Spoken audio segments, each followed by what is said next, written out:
Oke, cek teman-teman semua. Terima kasih sudah hadir kembali.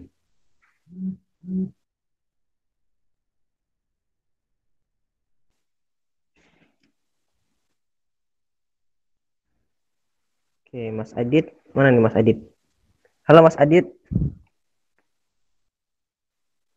Ya, halo Fat. Oke, terima kasih. Alhamdulillah kita dipertemukan kembali ya teman-teman. Oke, gimana Mas? Mungkin udah bisa dimulai? Oke. Saya mulai ya teman-teman semuanya. Nanti kalau misalnya suaranya belum jelas atau PPT-nya nggak jalan, silahkan saja langsung open mic disampaikan. Sebelumnya, Bismillah. Assalamualaikum warahmatullahi wabarakatuh. Selamat malam, salam Om Swastiastu, Namo Buddhaya, salam kebajikan, salam sehat untuk kita semua, salam bahagia, dan hidup mahasiswa Indonesia, hidup rakyat Indonesia. Semoga teman-teman semua yang sedang berada di rumah saja sehat selalu, bahagia, kemudian mempunyai waktu yang menyenangkan lah bersama orang tua, orang-orang tersayang di sekeliling teman-teman semuanya. Oke, Mas Pati, saya mau izin share. Apa sudah kelihatan ya layarnya?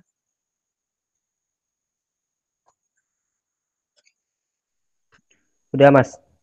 Oke, Bismillah. Baiklah teman-teman semuanya, sebelumnya perkenalkan, saya Aditya Pramudia Sunandar dari Kementerian Kajian Eksternal BMKM UNY 2020. Jadi saya di sini selaku menteri dari kementerian ini. Kemudian kami juga diamanahi sebagai koordinator wilayah di BEMSI DIY Jawa Tengah. Selain itu sebenarnya UNY juga sebagai anggota nih dari UNS selaku koordinator isu Dikdasmen tahun ini. Nah, baiklah, di Kementerian Kajian Eksternal sendiri, tahun ini selaku Korwil sedang mengadakan program pengawalan terhadap isu pilkada. Nah, sebenarnya ada banyak banget garapan di Kementerian Kajian Eksternal tahun ini. Yang pertama, kementerian ini itu sedang mengembangkan desa anti politik uang. Rencananya kami akan mengembangkan di 2 desa. Yang pertama di daerah Bantul, kemudian kedua di daerah Sleman, bekerjasama dengan BEM Fakultas Ekonomi UNY.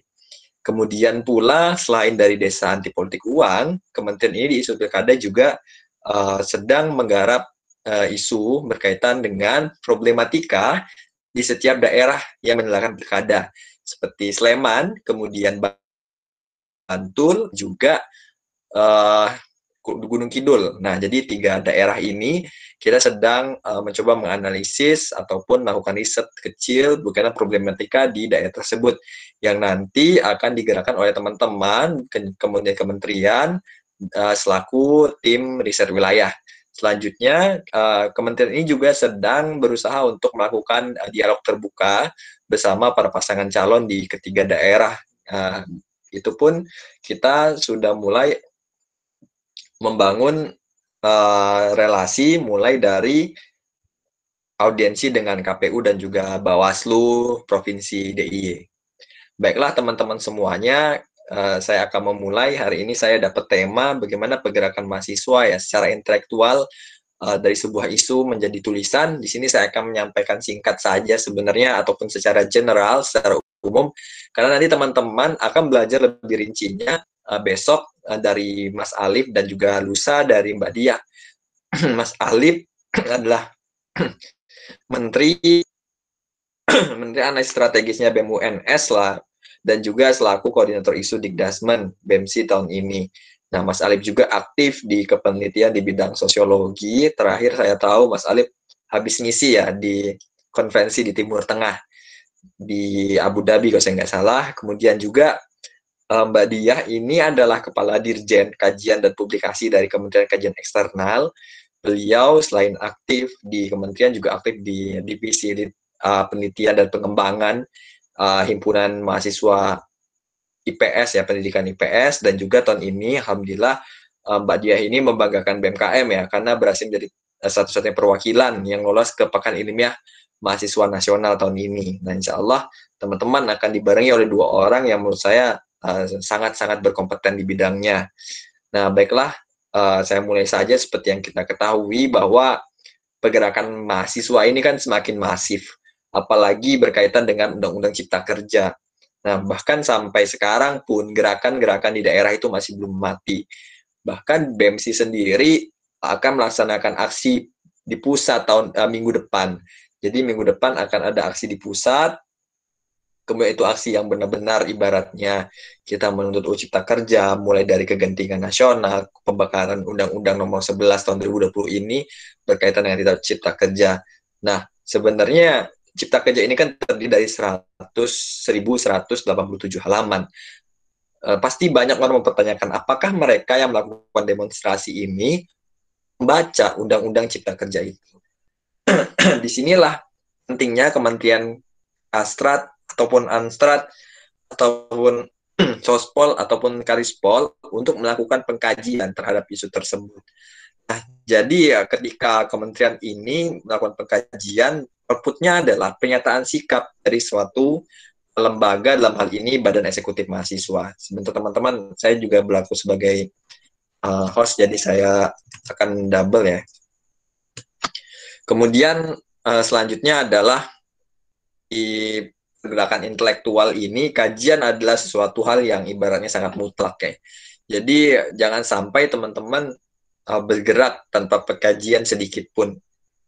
Masih mending ada kajian sedikit atau diskusi-diskusi di berbagai room. Nah, itu sudah cukup baik daripada tidak sama sekali. Biarpun sebenarnya pergerakan tetap masih bisa jalan walau teman-teman nggak melakukan pengkajian ataupun tidak melakukan diskusi. Karena gini, dasarnya biasanya yang pertama ada solidaritas, yang kedua cukup beberapa orang saja yang memahami isu ini, kemudian mereka menyampaikan ke teman-temannya yang lain. Tapi tetap saja bahwa kajian ini adalah suatu hal yang paling mendasar ketika akan membangun sebuah gerakan. Apalagi untuk teman-teman mahasiswa lah, entah di kampus kita, kampus pendidikan, kemudian di kampus lainnya. Baiklah, saya lanjut ya. Jadi temanya adalah tulisan dalam ranah pergerakan intelektual mahasiswa. Nah, jadi emang kalau kita lihat dari tema, tulisan ini punya peran penting lah dalam dunia pergerakan intelek. Mahasiswa ini kan terkenal dengan high order thinking skill, pemikiran kapasitas tinggi ya, pemikiran yang emang beda dengan pemikiran orang-orang yang nggak mendapatkan pendidikan tinggi. Oleh karena itu, seharusnya pendidikan pergerakan mahasiswa ini bukan hanya pergerakan dalam basis massa, tapi juga pergerakan moral dan juga pergerakan intelektual, pencerdasan kepada masyarakat, kepada teman-teman mahasiswa yang lain, kepada keluarga, bahkan mungkin pencerdasan pula kepada negara gitu. Nah, selanjutnya ada satu quotes ya yang ataupun satu kutipan yang saya ambil dari Sayyid Qutb. Beliau adalah seorang penulis juga yang sampai harus dipenjara oleh pemerintah Mesir. Nah, beliau mengatakan bahwa satu peluru hanya bisa menembus satu kepala, tapi satu tulisan bisa menembus ribuan bahkan jutaan kepala. Jadi tulisan ini emang punya dampak yang sangat-sangat besar, bukan hanya sebuah lampiran kertas diketik tinta-tinta hitam, bukan hanya itu, tapi tulisan ini adalah sesuatu yang bisa ibaratnya mengubah pemikiran orang lain, bahkan bisa saja juga mengubah dunia. Itulah yang kenapa tulisan ini begitu penting. Bahkan orang bilang, cuma kamu pintar setinggi langit kalau kamu nggak bisa menulis atau meninggalkan jejak tinta dari apa yang kamu pikirkan. Nah, itu adalah sesuatu hal yang penting gitu.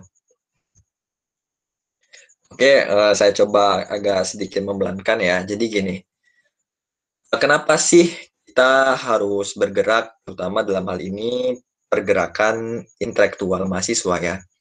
Karena cuma pada mahasiswa yang memiliki wawasan yang tinggi, pergerakan itu dimulai. Mahasiswa itu kan dibentuk di kampus ya. Jadi teman-teman dibentuk di kampus, bagaimana belajar untuk mengkritisi suatu teori. Nah, dari teman-teman mengkritisi suatu teori, teman-teman mendapatkan hipotesis. Setelah hipotesis itu, teman-teman lakukan riset terbatas atau penelitian dalam skala besar untuk menghasilkan suatu kesimpulan. Bahkan terkadang kalau misalnya di saintek, kita harus bisa mendapatkan kesimpulan hanya dua pilihannya, ya atau tidak. Hanya menghasilkan, hanya mencari dua hal itu saja, terkadang riset yang dilakukan itu bisa sangat sulit. Nah, kemudian pergerakan yang dilakukan mahasiswa kebanyakan itu sudah pasti ataupun mungkin menentang segala kebijakan yang menyengsarakan rakyat. Mulai dari kebijakan-kebijakan yang tidak memihak, kebijakan yang cacat formil, kebijakan yang emang sebuah pesanan dari oligarki ataupun kebijakan sebuah uh, oplosan dari dari persekongkolan antara pemerintah dan juga wakil rakyat. Jadi gerakan mahasiswa itu ya gerakan perlawanan terhadap kezaliman dan juga kebatilan gitu ya. Nah, harapannya ya kita yang punya sekolah tinggi jangan sampai itu mematikan diri kita lah. Kita pinter di kampus, tapi percuma kalau kita kepintaran itu nggak kita gunakan untuk menghidupkan lingkungan kita sendiri. Dan yang paling penting gini, jangan sampai kita mendiskreditkan gerakan-gerakan mahasiswa yang lain atau dalam artian menyempitkan. Jadi pergerakan itu bukan hanya demonstrasi sebenarnya, tapi ada manifestasi yang lebih besar, arti-arti yang lebih besar. Nah, sehingga teman-teman banyak kok cara kita untuk bergerak di lapangan. Tapi memang yang pasti pergerakan itu harus dimulai dari sebuah pola pikir panjang juga kritis. Nah, untuk menjadi seorang intelek, memang kita membutuhkan high order thinking skill. Nah, ini yang udah teman-teman dapatkan lah. Insya Allah saya percaya teman-teman udah dapatkan ini di kampus, karena ini emang melatih kita lah untuk mengkritisi kebijakan atau mengkritisi suatu hal yang tidak lazim. Kemudian memang teman-teman tulisan ini memang mengubah dunia ya. Kalau teman-teman tahu, di biologi ya, saya ambil contoh di jurusan saya itu ada nama bukunya The Origin of Species, karya Charles Darwin. Nah, dari Darwin saja, bahkan belum masuk tulisannya Darwin ya, dia belum masuk ke tulisan loh. Darwin baru membuat sebuah gambar menjejerkan antara manusia purba dari keras sampai manusia sekarang. Itu saja sudah bisa mengubah dunia. Bayangkan baru gambar. Nanti ketika teman-teman menyelami tulisan-tulisannya Darwin, sudah sejauh apa lagi Darwin itu berhasil mengubah dunia melalui tulisannya. Kemudian yang saya yakini adalah menulis itu memanjangkan usia dan juga amal. Lanjut. Nah, ini beberapa hal. Kenapa sih kita harus bikin kajian? Yang pertama itu buat perencanaan. Jadi sebelum teman-teman melakukan eskalasi ataupun melakukan penyikapan, itulah peran kajian. Jadi kajian ini teman-teman membahas isu dari sisi yang teman-teman belum pernah pahami ya, ataupun dari sisi-sisi sudut pandang atau insight yang lain dari sisi positif kemudian sisi negatif. Nah, kemudian setelah perencanaan itu selesai, teman-teman akan belajar sebenarnya di sisi itu untuk bagaimana mengelola isu, bagaimana memandangnya, bagaimana menyikapinya. Nah, insya Allah teman-teman bakal belajar ini besok. Kemudian penyikapannya itu hasil dari perencanaan. Jadi setelah teman-teman melakukan kajian, ya nanti di akhir pada paragraf ataupun misalnya kolom terakhir, teman-teman menyatakan sikap di situ. Apakah teman-teman menolak segala kebijakan, menuntutnya atau meminta untuk menunda, atau memberikan rekomendasi kebijakan, atau misalnya teman-teman malah mengecam kebijakan ataupun suatu isu yang berkembang. Kemudian juga kajian ini dijadikan dasar setelah teman-teman menentukan sikap, teman-teman melakukan eskalasi. Nah, jadi dari kajian bisa didiskusikan dulu apakah ini sudah sesuai dengan isu yang berkembang. Bisa diadakan diskusi secara formal atau umum, atau diskusi di lingkup internal, atau teman-teman memberikan kajian tersebut ke dosen untuk direview. Nah, nanti setelah itu baru nanti disikapkan, dipublikasikan. Setelah publikasi, baru nanti dikonsolidasikan kajian itu. Kajian kami ternyata kita harus menolak UU Cipta Kerja ini. Kita harus terus menuntut agar UU ini dibatalkan. Baru eskalasi aksi setelah dikonsolidasi dibahas. Kita mau ngapain? Kita mau teklap kapan? Kita mau aksi di mana nanti pada saat pembahasan di teklap. Nah, itulah penting kajian untuk menentukan langkah selanjutan dari isu yang kita garap.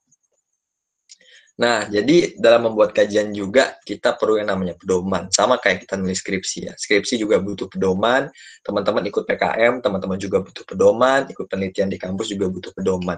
Bahkan hidup juga kita butuh pedoman. Nah, untuk yang Muslim, kita ada pedoman Al-Quran. Untuk yang non-Muslim, ada Alkitab, ada Tripitaka, kemudian kitab-kitab yang teman-teman semua yakini. Jadi semuanya tuh udah ada pedomannya. Nah, makanya ketika pengkajian juga, kita butuh yang namanya pedoman. Nah, ini dia yang bilang, jadi pedoman itu ya jelas, teman-teman punya alur, teman-teman punya batasan di kajiannya teman-teman tuh apa aja standarnya, kemudian poin-poin apa aja yang harus masuk. Nah, itu ada di bagian pedoman. Nah, selanjutnya ini beberapa prinsip yang kementerian kami yakini ya. Jadi emang silahkan ini nanti teman-teman menjadikan dasar ketika menulis.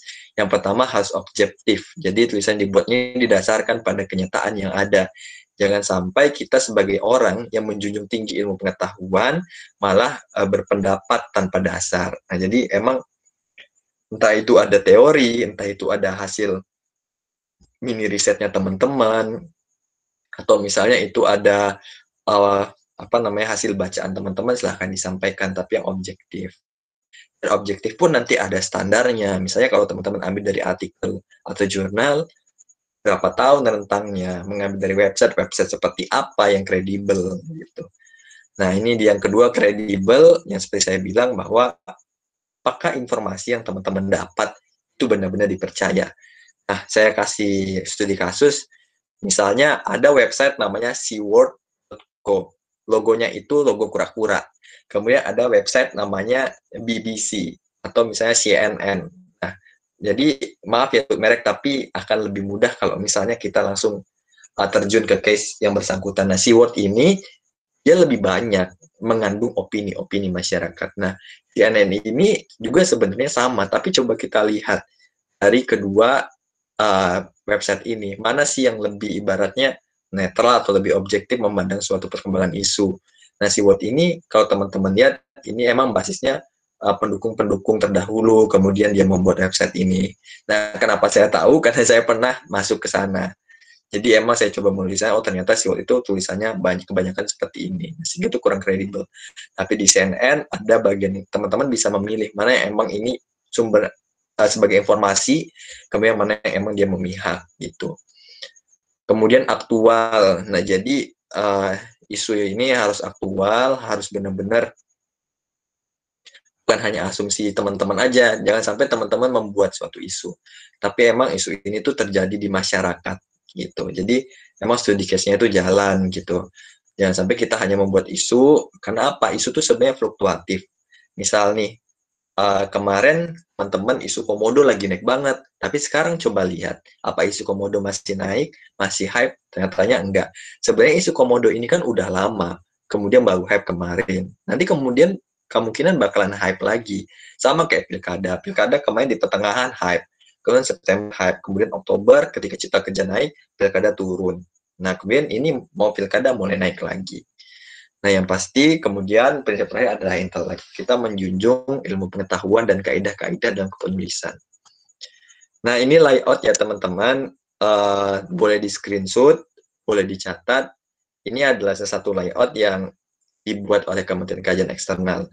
Nah, yang pertama adalah adanya executive summary, atau kalau di artikel penelitian kita menyebutnya abstrak. Nah, hanya saja abstrak di executive summary ini tidak apa ya, tidak 250 kata, tapi bisa satu halaman gitu. Nah, jadi memang ringkasan dari sebuah isu yang teman-teman angkat. Kemudian baru latar belakangnya lengkap. Kenapa sih isu ini urgent? Sebenarnya seperti apa sih isu ini? Kenapa isu ini harus kita bahas? Kenapa dampaknya itu apa? Nah, itu penting. Nah, di sini ada kilas balik dan juga kebijakan saat ini ya, teman-teman. Jadi, ini itu berkaitan dengan kalau isu yang teman-teman angkat itu adalah isu kebijakan, respon terhadap suatu kebijakan. Misalnya seperti ini, UU Minerba. UU Minerba ini kan kemarin baru disahkan bulan Juli atau Agustus, saya lupa. Nah, jadi Minerba itu disahkan secara diam-diam. Dan coba kita kilas balik. Kilas baliknya terhadap apa? Terhadap UU Minerba sebelum revisi. Di kilas balik kan, sebelum revisi aja dampaknya seperti apa. Kemudian kebijakan saat ini akan berdampak seperti apa. Nah, itu jadi kilas balik sama kebijakan saat ini itu, dia bakalan saling counter atau berbanding terbalik pembahasannya. Kalau emang nanti ada pembahasan yang emang dampaknya akan sama, bisa teman-teman paparkan di kebijakan saat ini. Nah, selanjutnya untuk isi kajiannya, kita ada analisis isu, kemudian analisis isu secara general, hasil analisis itu kemudian dibahas ke per subtopik. Nah, di dalam subtopik itu nanti ada dampak-dampak dari isu yang teman-teman angkat, problematikanya tuh apa. Jadi pembahasannya lebih mendalam. Oke, saya lanjut. Kemudian bagian penutup ini ada simpulan. Nah, jadi simpulan hasil pengkajian teman-teman itu apa? Nah, setelah simpulan, teman-teman akan menyatakan sikap di bagian rekomendasi, kemudian saran, dan juga tuntutan. Baru nanti di akhir, teman-teman silakan untuk menyediakan yang namanya daftar pustaka. Nih, daftar pustakanya nanti terkadang teman-teman bisa membagi daftar pustaka untuk jurnal, untuk buku, kemudian untuk website. Tapi bisa juga teman-teman satukan. Kalau di BMKM UNY sejauh ini kita masih menyatukan untuk daftar pustakanya. Nah, ini untuk pendahuluan teman-teman, rincinya ada di bagian sudah kami buat. Jadi berupa ringkasan dari kajian dibuat, dalam artikel ilmiah disebut juga dengan judul atau abstrak. Jumlah katanya bisa dilihat di sini. Jadi membawa permasalahan, poin bahasan utama, dan juga tulisan yang menjawab tuntutan. Nah, untuk latar belakang, teman-teman juga lihat pokok bahasanya dari suatu isu merupakan dasar ya, dari bahasan-bahasan pada bagian berikutnya. Jadi yang seperti saya bilang, kenapa ini urgent, kenapa harus diangkat, emang dampaknya itu apa, korbannya berapa banyak gara-gara problematika ini. Nah, kemudian kelas balik juga, dan kebijakan saat ini sudah ada di PPT yang kami sediakan. Insya Allah, PowerPoint ini akan kami share ke teman-teman sebagai bahan belajar di rumah. Nah, lengkapnya ini juga akan dibahas di pertemuan ketiga. Nah, kemudian kita lanjut ke isi kajian ya teman-teman. Jadi ini analisis isu, yaitu menganalisis isu ditujukan untuk mengetahui seberapa penting isu tersebut, mendokumentasikan aspek-aspek lain yang nanti akan membantu dalam menentukan sikap. Nah, jadi emang ini ya, jadi ketika teman-teman ingin menentukan suatu sikap, analisis isu itu begitu penting. Jadi emang dianalisis dulu nih, isu ini apakah harus kita angkat atau enggak. Apakah isu ini benar-benar urgent atau enggak. Bagian-bagian mana sih dari isu ini yang emang berimpact langsung kepada masyarakat, langsung ataupun tidak langsung di masa kini ataupun di masa depan. Kemudian subtopiknya itu, isi subtopik adalah bahasan yang meliputi lingkup-lingkup kecil, namun memiliki keterhubungan antara aspek dalam bahasan isu utama. Misalnya teman-teman bahas UU Cipta Kerja. Nah, subtopiknya apa? Misalnya kita dari UNY, kita bahasnya pendidikan. Pendidikan bagian mana sih yang emang dia tuh berdampak terhadap masyarakat atau sistem pendidikan itu sendiri. Nah, kemudian dampak isunya baru dijelaskan di dalam setiap subtopik, seperti itu. Jadi teman-teman, ini yang menunjukkan dampak dari isu yang dibahas dapat berupa dampak negatif ataupun positif, bergantung kepada tujuan dari penulisan suatu kajian yang dilakukan oleh departemen, bidang, atau kementerian.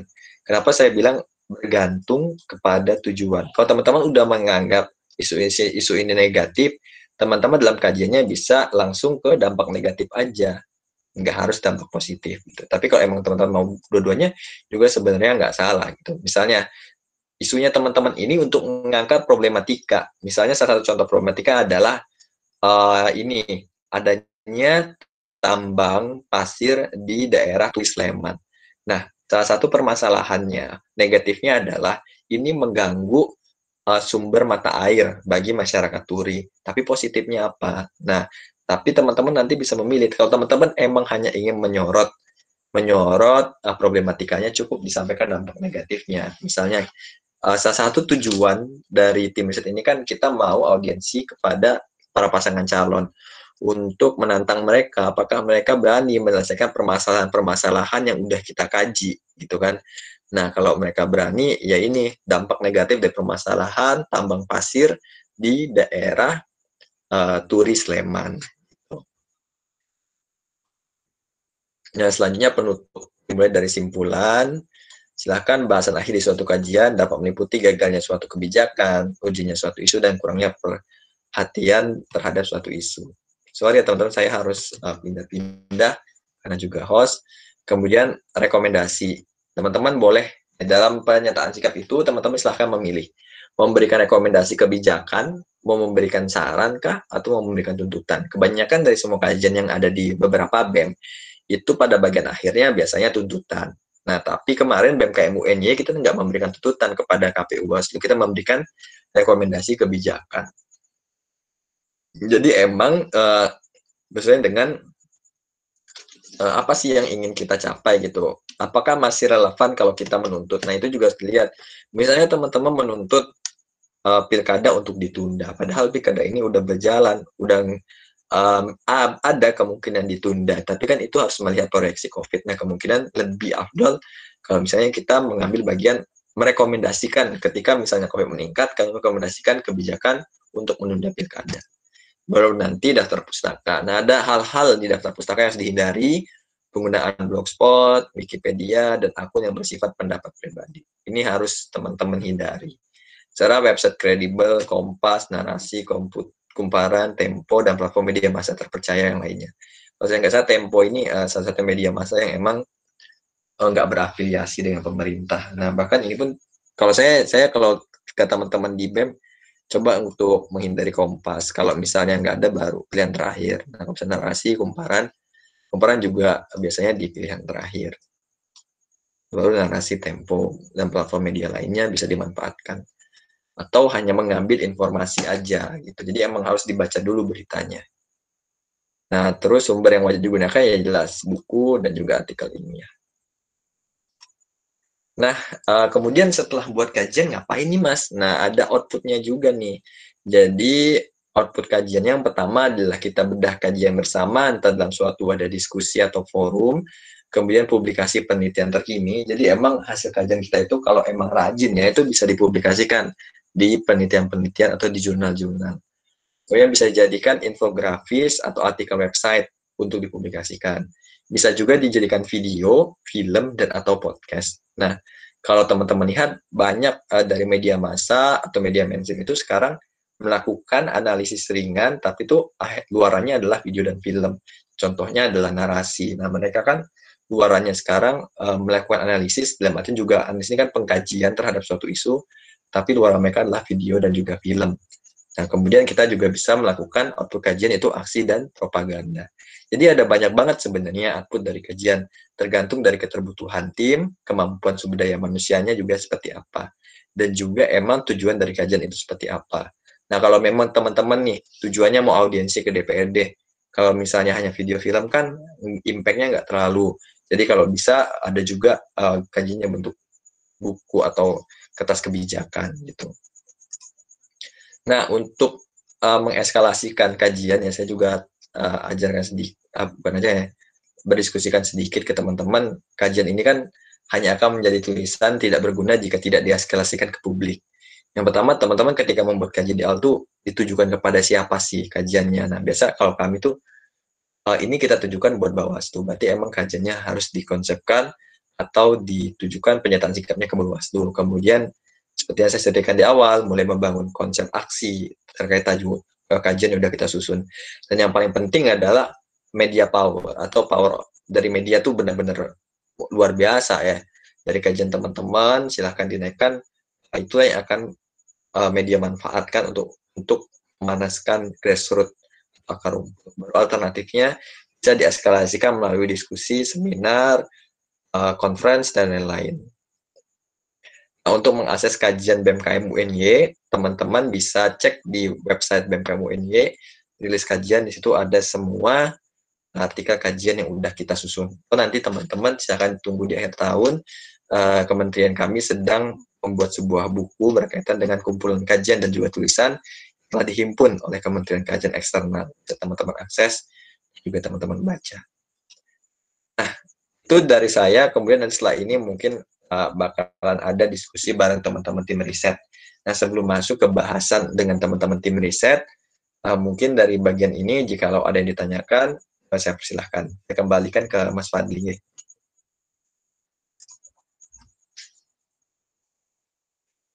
Halo, Mas Fadli hilang ya? Halo. Oh, ada. Wah, luar biasa ya dari yang sudah disampaikan sama Mas Adit. Betul ini suara saya masuk ya? Masuk, Mas. Yuk, monggo. Oke, alhamdulillah. Oke, terima kasih Mas Adit atas pemaparan materinya ya yang insya Allah itu bermanfaat juga bagi kita. Apalagi bagi teman-teman tim riset yang nantinya bakal melakukan riset nih, melakukan kajian nih. Oke, langsung aja teman-teman. Apabila teman-teman ada yang mau ditanyakan, bisa langsung klik atas saya dulu ya di chat di kolom chat. Nanti akan saya persilakan teman-teman untuk menyampaikan pertanyaannya. Semoga teman-teman yang mau bertanya, saya persilakan. Saya Kak izin bertanya. Oke, silakan. Oke, terima kasih. Berunda. Perkenalkan saya Donda Site dari eh, tim pendidikan. Ya, itulah divisi pendidikan. Nah, tadi penjelasan dari Mas Adit sangat komprehensif dan sangat bermakna ya, asik. Yang mau saya tanyakan itu uh, jadi agak-agak bingung Kak, terutama yang bagian pendidikannya. Karena kan rencananya tadi yang saya tangkap sedikit banyak tentang ingin menantang para calon yang akan beradu di pilkada nanti kan. Berarti eh, bebas gitu tim pendidikan itu mau di daerah mana aja, yang penting masih masuk daerah yang ikut pilkadanya apa gimana Kak? Terima kasih. Oke, baik. Terima kasih Mbak Duna atas pertanyaannya. Oke, Mas Adit, monggo langsung dijawab saja. Oke, makasih banget dari Mas Doda, Mbak Doda. Sorry Don, gak sengaja. Tipo. Makasih banget buat Mbak Donda ya. Jadi Donda nih dia cukup kenal lah saya dengan nih bocah nih, gokil. Jadi selamat ya Donda dan teman-teman yang lain udah masuk ke sektor yang masing-masing, sektor pendidikan, pilkada, dan juga sektor lingkungan. Nah, jadi untuk tim riset ini ya teman-teman sebenarnya bakalan mengkaji di ketiga wilayah ya akan ada di pilkada besok.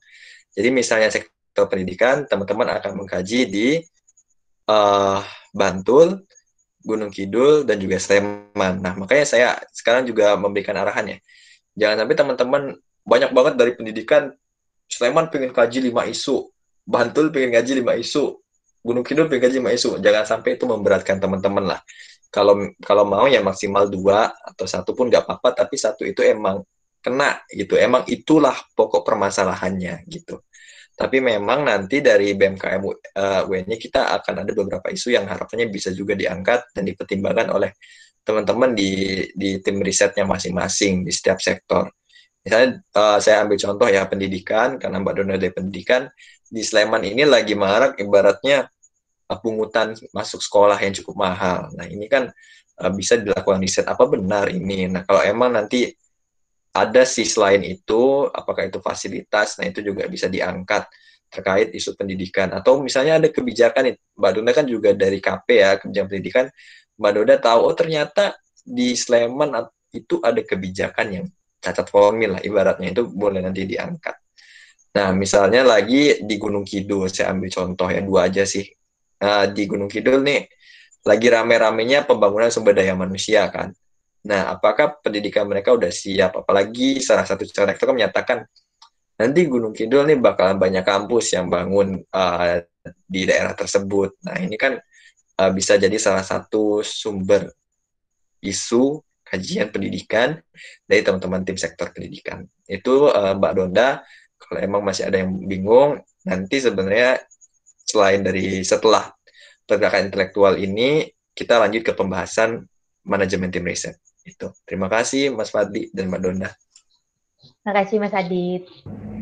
Oke, baik. Terima kasih Mas Adit atas jawabannya ya. Sekiranya sudah terjawab ya Mbak Dunda ya. Udah Oke, Mas. baik. Terima kasih Mbak Dunda atas pertanyaan juga. Oke, untuk yang lainnya apakah ada yang mau bertanya? Oke, silakan Mbak Karina Wahyu. Assalamualaikum warahmatullahi wabarakatuh. Waalaikumsalam warahmatullahi wabarakatuh. Ya, mohon maaf sebelumnya belum bisa on cam karena ini baru di Jogja, nggak di rumah. Sebenarnya mau tanya untuk yang sektor lingkungan. Karena kan tadi 3 wilayah dari Bantul, Sleman, sama Gunung Kidul. Sedangkan case mereka kan sebenarnya beda-beda ya. Misal di Gunung Kidul ada ke Bukit Kars dan lebih menyoroti soal wilayah pesisir pantai yang saat ini diminati investor untuk pembangunan resort dan lain-lain. Sedangkan untuk misal di Kulon Progo sendiri tentang penggalian pasir di sungai seperti itu dan lain sebagainya. Nah, nanti itu apakah per kabupaten itu nantinya akan dibikin satu kajian tapi dengan satu payung besar dan beberapa sub, atau seperti apa kira-kira? Oke, baik, terima kasih Mbak karena atas pertanyaannya. Oke, monggo Mas Adit bisa Ya, dijawab. saya coba memahami ya. Bahasnya Karin agak sulit dimengerti sebenarnya. Coba-coba. Jadi gini, jadi kalau dari kami merencanakannya seperti ini. Emang setiap daerah ini akan ada kajiannya masing-masing. Jadi emang kajian khusus daerah Kulon Progo nanti nih dari teman-teman pendidikan, kok Kulon Progo sih, Gunung Kidul. Jadi misalnya satu kajian Gunung Kidul itu ada dari teman-teman kajiannya di pendidikan, kemudian ada dari sektor lingkungan, kemudian ada dari sektor pariwisata. Nah, tiga itu masuk satu kajian utama, kajian dari wilayah Gunung Kidul. Begitu juga di Sleman, begitu juga di Bantul. Nah, nanti itu bakalan dikompilasi. Nah, kita udah menyusun timeline-nya. Nanti timeline-nya juga akan kami sampaikan ke teman-teman. Kalau emang untuk materi yang pertama ini yang nggak ada yang ditanyain. Itu ya, Karin ya. Kalau belum jelas, boleh ditanyain lagi, Mbak. Oh iya ya, soalnya tadi bayanganku itu kita buat kajian tentang pendidikan. Jadi terpisah antara sektor tapi satu-satu atau dijadiin satu kayak. Tapi sudah terjawab kok. Iya, iya. Iya, siap. Kalau belum terjawab, nanti boleh tanyain lagi kok. Terima kasih. Iya. Yang kentang bukan laptopnya, kayaknya saya juga kentang. Oke, siap. Ya, kalau emang nggak ada lagi Mas Fadli, saya masuk ke pembahasan buat manajemen tim riset aja kali ya. Oke ya. Teman-teman yang lain,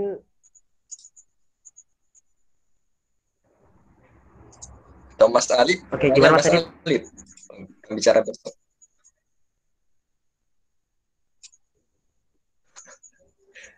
Udah, kita lanjut ya Mas Fadli ya.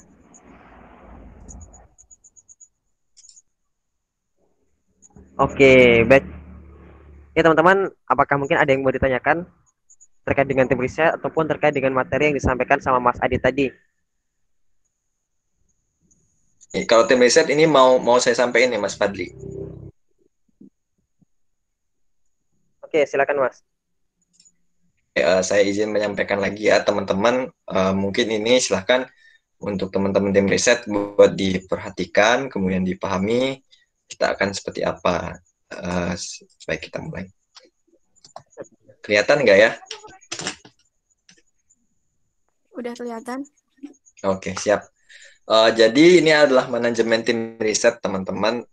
Jadi akan ada pilot, engineer, staff, dan supervisor. Jadi teman-teman udah dibagi ke setiap sektor, dengan setiap sektor ada anggota 5 orang. Nah, dari 5 orang itu silahkan nanti teman-teman tentukan ya, kalau bisa di hari terakhir kita udah dapat satu koordinator isu, siapa yang mau mengkoordinatori sektor tersebut. Kemudian sisanya akan sebagai staff. Tapi teman-teman boleh untuk menyusun kerangka organisasi di sektornya teman-teman. Nah, selanjutnya, ada yang mau masuk nih. Siapa lagu user? Selanjutnya, dari setiap sektor, teman-teman akan didampingi oleh satu orang supervisor. Nah, supervisor ini atau monitoring ini asalnya dari Kementerian Kajian Eksternal. Jadi untuk isu pendidikan, teman-teman akan didampingi oleh Mbak Diah Nadia Tuljana, pembicara pada hari ketiga, udah masuk di grupnya teman-teman juga. Kemudian untuk isu pariwisata, teman-teman akan didampingi oleh Mas Fadli, sudah masuk di grup, dan lingkungan akan didampingi oleh saya sendiri. Nah, saya juga sudah masuk grup. Nanti, nanti akan bekerja sama ya, antara supervisor, koordinator isunya, itu saling memonitoring progres dari tim riset. Nah, kalau teman-teman ada yang bingung, butuh bantuan dengan supervisornya, silakan langsung saja dihubungi mereka, ditanyakan, dan butuh bantuan apa. Nah, kemudian akan didampingi satu koordinator utama ya. Jadi Mas Fadli ini selaku koordinator utama juga masuk ke supervisor. Dan saya sendiri selaku menteri yang tetap akan mengawal pergerakan dari tim riset ini. Selanjutnya ini teman-teman untuk pendidikan isu-isunya ini hanyalah gambaran kami aja ya. Jadi ini kasarannya kami untuk jadi mengkaji isu di wilayah DIY, Bantul, Sleman, dan Gunung Kidul. Nah, isu ini didasarkan pada kebutuhan yang ada di lapangan. Jadi seperti yang saya bilang, misalnya teman-teman ambil isu pendidikan, teman-teman di sektor pendidikan, teman-teman akan membahas 3 daerah. Bantul, Sleman, dan juga Gunung Kidul. Nah, teman-teman lihat kebutuhan di lapangan yang benar-benar urgent harus diangkat tuh apa. Dan sampai nanti teman-teman di pendidikan satu daerah ngambil 5 isu. Nanti takutnya ini tuh melelahkan atau mengganggu kesibukan teman-teman yang lainnya. Boleh 1, boleh 2 gitu, ataupun 3 silahkan kalau emang itu teman-teman mampu. Nah, nanti pembagian di internalnya teman-teman gimana? Nah, ini adalah hak dari koordinator isu dan juga teman-teman secara musyawarah menentukan. 1 orang garap 1 isu aja yuk, atau misalnya 3 orang garap isu, 2-nya nanti bagian review, nambahin, dan juga editing. Nah, itu boleh. Kemudian pengambilan datanya nanti akan saya jelaskan. Kemudian kalau di pendidikan gitu ya, kalau di pariwisata itu usahakan dihubungkan dengan perkembangan masa pandemi dan juga solusi yang disiapkan untuk pemerintah. Nah, contohnya gini, Jogja kan ada aplikasi Jogja Pas. Nah, apakah Jogja Pas itu sudah apa ya, wadahi lah pergerakan ataupun mewadahi kondisi pariwisata di Jogja. Nah, kemudian lingkungan juga, kalau lingkungan harapannya ini bisa langsung ke case-nya, langsung studi kasus. Jadi emang kasus apa yang mau teman-teman angkat. Jadi jangan terlalu general kalau semuanya di lingkungan. Misalnya di Gunung Kidul tadi Mbak Karin, nah Gunung Kidul ada salah satu pantai yang memang jadi incaran investor untuk jadikan resort. Yang mana gitu. Kan pantai di Gunung Kidul banyak, nah itu nanti boleh langsung studi case, pantai ini loh, misalnya pantai Sepanjang, atau misalnya pantai Jungwok, nah itu boleh langsung ke studi kasus. Nah, di sebelah kanan teman-teman, yang kotak-kotak ini, nah ini adalah contoh-contoh isu yang sudah kami inventarisir. Ini adalah sebagai contoh. Selebihnya teman-teman dalam satu tim boleh mengangkat isu-isu yang lain. Misalnya di Sleman ada pungutan liar, kemudian fasilitas pendidikan dan juga pengembangan SDM. Bisa aja ini nggak hanya di Sleman, tapi bisa di Bantul, bisa juga di Gunung Kidul. Nah, ini silakan diinventarisasi. Kemudian misalnya di bidang pariwisata, bagaimana pariwisata ini tetap lanjut walaupun kondisinya pandemi. Nah, kemudian investor asing, seberapa pengaruh investor asing terhadap kondisi pariwisata di DIY, terutama di daerah terkait. Kemudian adanya kapitalisme pariwisata. Misalnya kalau kalian bilang, banyak tuh investor nyari pariwisata di Gunung Kidul. Nah, berapa banyak sih pariwisata di Gunung Kidul yang dikapitalisasi gitu. Misalnya di lingkungan, nah teman-teman bisa angkat beberapa isu. Misalnya air bersih di Gunung Kidul atau pertambangan kars, kemudian pertambangan pasir ataupun pertambangan pasir di Turi Sleman. Kemudian di Sleman juga ada agraria dan hak atas kota gitu. Saya masih terlalu banyaknya tunawisma dan lain-lain itu hak untuk para pejalan kaki juga bisa diangkat di isu di Sleman. Nah, ini boleh untuk teman-teman semuanya angkat. Lanjut, nah ini dia yang mungkin kita juga masih kita bingungkan sebenarnya di awal, mau seperti apa sih penelitian kita besok. Nah, jadi ada 2 mekanisme sebenarnya. Yang pertama secara online, yang kedua secara offline. Secara online dapat teman-teman lakukan, seluruh tim bisa melakukan hal ini. Prioritasnya gunakan data yang akuntabel dan dapat dipertanggungjawabkan. Teman-teman bisa memanfaatkan website Drone Emprit, kemudian Kawal Pilkada, AISP, salah satu NGO. Teman-teman bisa kontak teman-teman bisa untuk ambil data, KPU melalui PPID, kemudian Bawaslu, kemudian ada juga lembaga-lembaga survei, kemudian artikel penelitian, BPS, dinas-dinas terkait, dan lain sebagainya. Bisa juga melalui Google Form, angket online untuk disebar ke masyarakat. Nah, itu juga boleh teman-teman lakukan. Nah, itu Google Form, Google Drive, atau teman-teman via chat WhatsApp, itu juga boleh. Nah, selanjutnya untuk offline-nya, penelitian ini dapat dilakukan oleh seluruh tim juga, namun sifatnya kondisional. Kalau misalnya teman-teman di Sleman, tapi kondisinya di tim teman-teman itu hanya 1 orang yang benar-benar stay di Jogja.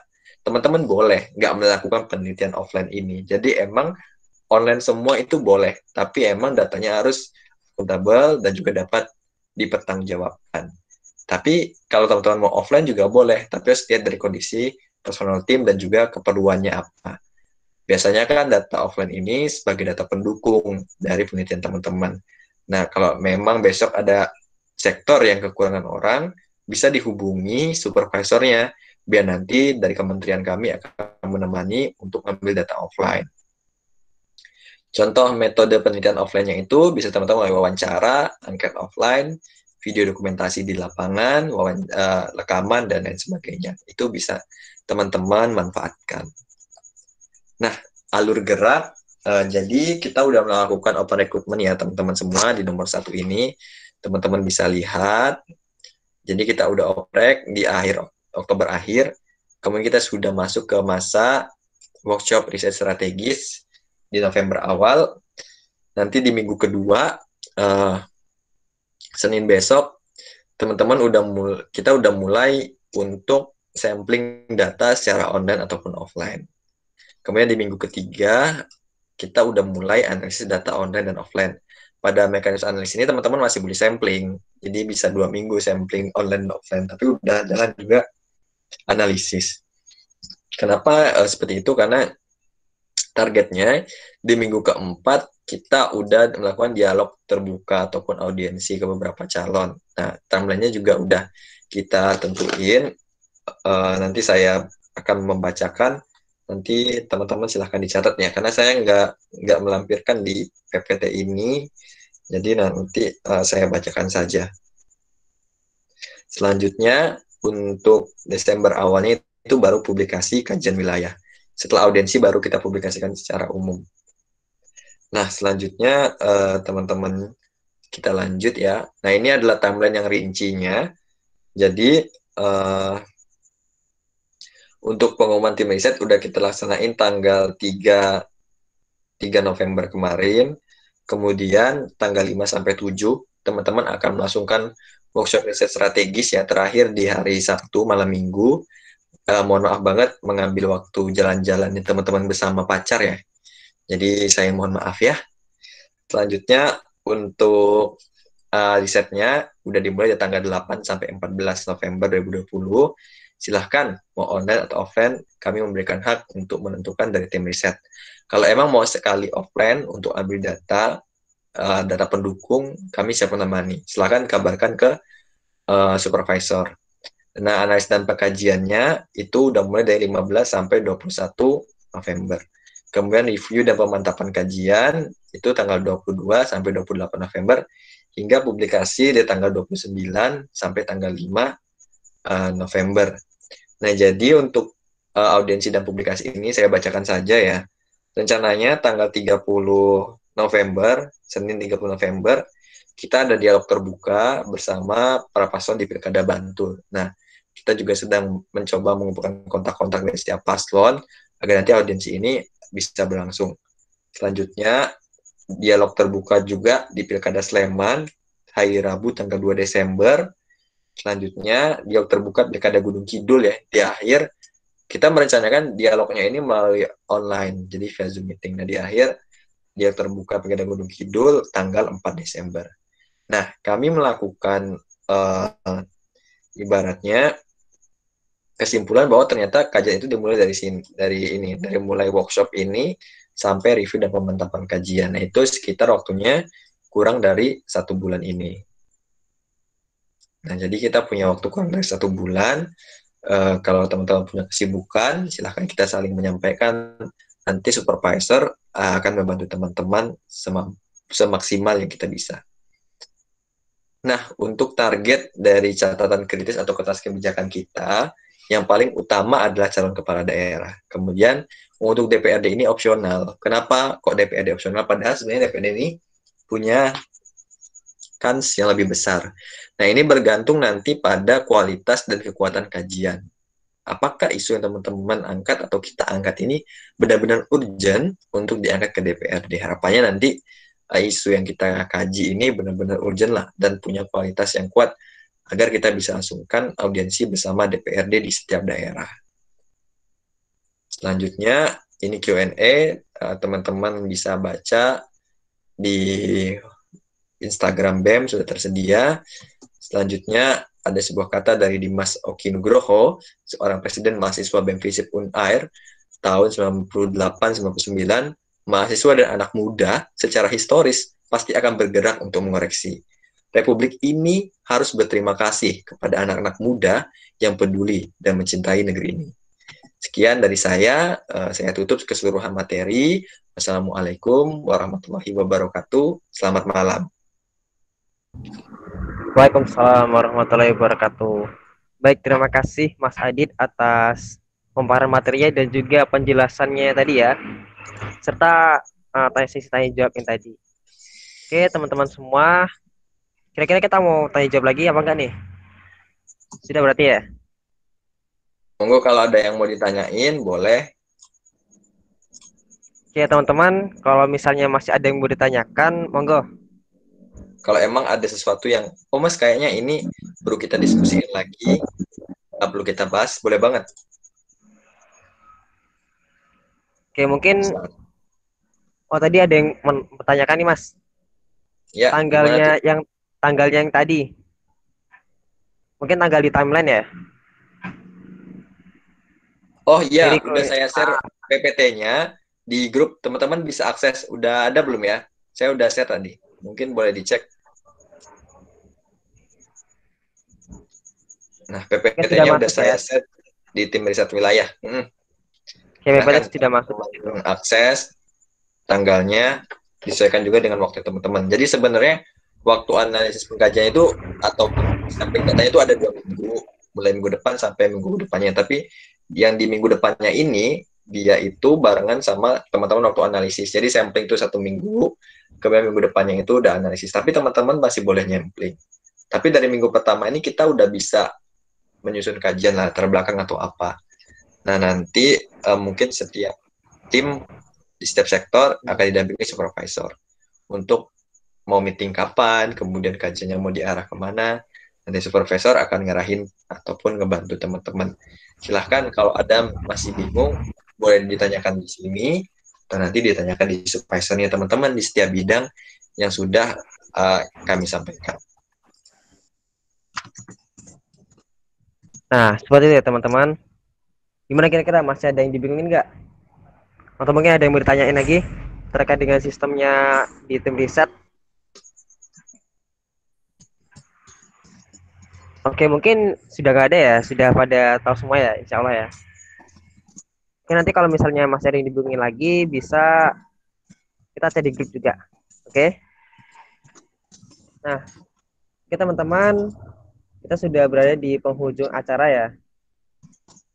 Sebenarnya sudah tidak ada lagi tanggapan lagi, sudah tidak ada tambahan dari Mas Adit dan juga teman-teman yang lain. Oke, kalau begitu nanti teman-teman dari tim riset ya. Nah, saya mungkin mau menambahkan sedikit. Nah, dari teman-teman tim riset nanti, monggo dari yang per sektor, misalnya sektor lingkungan, pariwisata, dan juga pendidikan, silakan untuk menentukan salah satu koornya, koor sektor. Nah, nanti di situ fungsinya untuk agar kita bisa koordinasi lebih enak lagi gitu antara sektor yang satu dengan sektor yang lain. Nah, gitu ya teman-teman. Nah, semoga bisa dipahami. Oke, kalau mungkin sudah tidak ada pertanyaan lagi, kita cukupkan dulu acara kita pada malam hari ini. Terima kasih sudah menyempatkan hadir. Ya kalau kata Mas Adi tadi mengganggu waktu pacarannya ya. Semoga tidak apa-apa gitu masih ada waktu yang lain. Oke, terima kasih teman-teman semua sudah menyempatkan hadir pada malam hari ini. Oke, yang baru bergabung nanti bisa lihat PPT yang di grup ya. Oke, terima kasih teman-teman. Saya ucapkan terima kasih lagi. Mas Alip mau nyampein apa Mas Alip besok? Hilang ya? Oh ya. Mas Alip nih. Besok aja lah kan surprise. Ya nanti teman-teman besok bareng sama Mas Alif kita lihat muka gantengnya Mas Alif buat nyampein materi berkaitan dengan lebih ke penelitian sosial lah. Cari ya Mas Alif ya. Jangan terlalu pesona Mas Alif. Ditunggu sama Mas Alif nih. Oke teman-teman, besok kita masih ada workshop lagi ya. Workshop bersama Mas Alif terkait dengan analisis. Dan juga di lusanya ada bersama Mbak Diah. Oke, ini Mas Alif udah semangat banget ya. Udah sabar untuk besok. Oke teman-teman, terima kasih banyak. Oke, saya tutup ya acara kita pada malam hari ini. Sekian, terima kasih. Wassalamualaikum warahmatullahi wabarakatuh. Waalaikumsalam.